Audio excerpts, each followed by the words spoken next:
সূরা আবাসা। বিসমিল্লাহির রহমানির রহিম।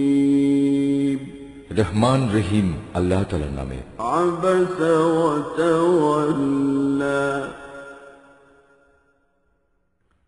আন জাআহুল আ'মা ওয়া মা ইউদরিকা লা'আল্লাহু يزكى أو يذكر فتنفعه الذكرى أما من استغنى فأنت له تصدى وما عليك ألا يزكى وأما من جاءك يسعى وهو يخشى فأنت عنه تلهى। সে নবী ভ্রুকুঞ্চিত করল এবং বিরক্ত হয়ে মুখ ফিরিয়ে নিল, কারণ তার সামনে একজন অন্ধ ব্যক্তি এসেছে। তুমি কি জানতে হয়তো সে অন্ধই নিজেকে পরিশুদ্ধ করে নিত, কিংবা সে উপদেশ গ্রহণ করত, তা তার জন্য হয়তো উপকারীও প্রমাণিত হতো। অপরদিকে যে হেদায়েতের প্রতি বেপরোয়া ভাব দেখালো, তুমি তার প্রতি বেশি মনোযোগ প্রদান করলে, এবং সে ব্যক্তিকে পরিশুদ্ধ করতেই হবে এমন কোনো দায়িত্ব তোমার উপর অর্পণ করা হয়নি। অপরদিকে যে ব্যক্তি পরিশুদ্ধির জন্য তোমার কাছে দৌড়ে আসলো এবং সে আল্লাহকে ভয় করল, তুমি তার থেকে বিরক্ত হলে। কাল্লা ইন্নাহা তাযকিরাহ ফামান শাআ যাকারাহ ফি সুহুফিন مكرمة مرفوعة مطهرة بأيدي سفرة كرام بررة قتل الإنسان ما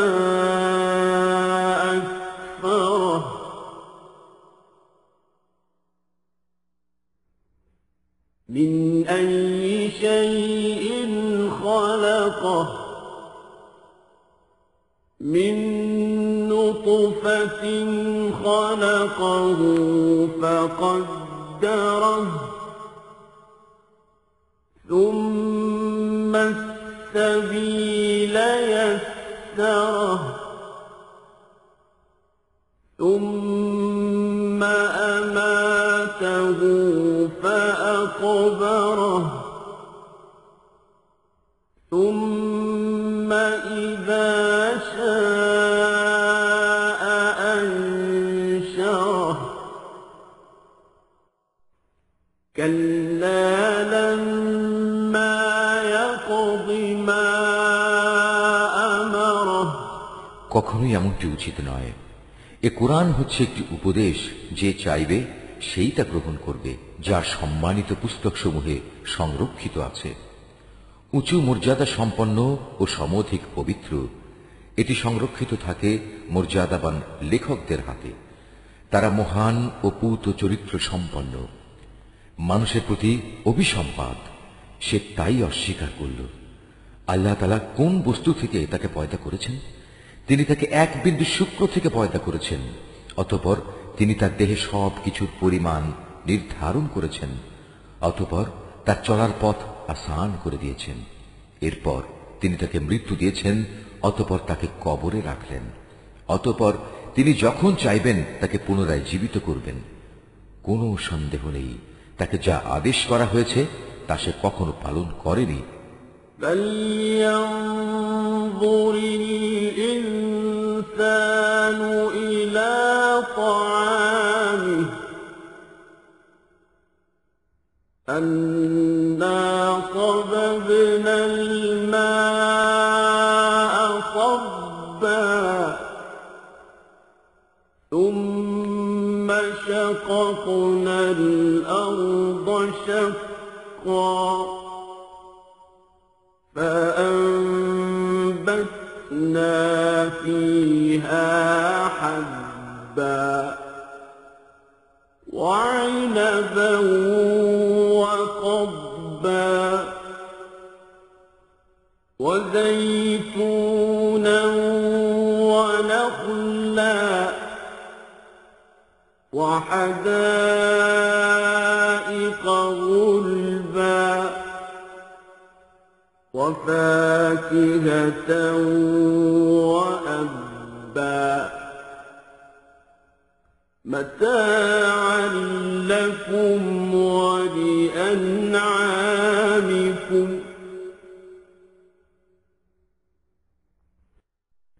فإذا جاءت الصاخة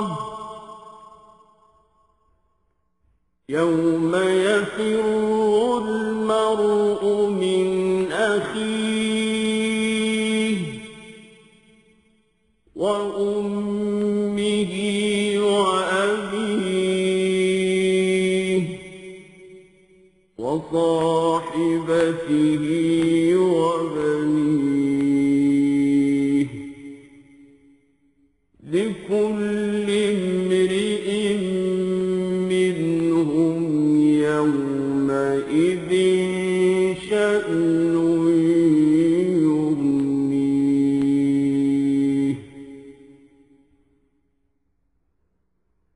وجوه يومئذ مسفرة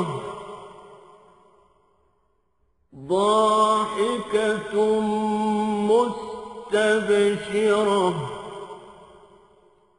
ووجوه يومئذ عليها غبرة ترهقها قترة أولئك هم الكفرة الفجرة মানুষ তার আহারের দিকেও একবার তাকিয়ে দেখা দরকার।